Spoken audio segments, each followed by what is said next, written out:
J'ai entendu aussi dans les médias des déclarations du président de la PRODH. Je voudrais aussi donner une lumière que le ministère de la Justice n'a pas empêché à la PRODH de travailler suivant les objectifs de cette association. Ce qui a été bien clarifié, c'est que la PRODH puisse travailler dans la légalité. Travailler dans la légalité, ça veut dire que lorsqu'on entre dans les maisons pénitentiaires, on n'y entre pas comme on veut.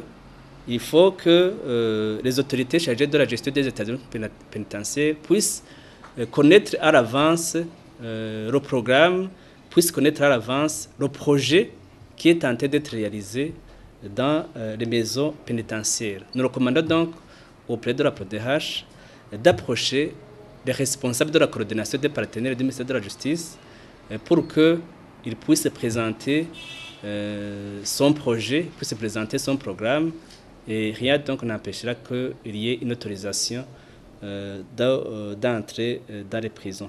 Comme je vous l'ai dit, le souci c'est que tout ce soit fait dans la légalité. Pour le cas de Fundi, je dois vous dire que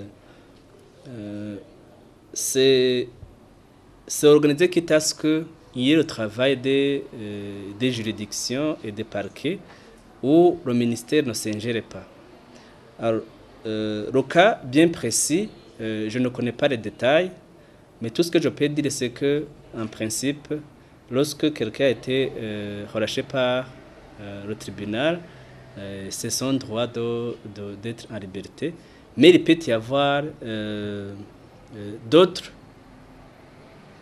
raisons qui sont prévues par la loi, bien entendu.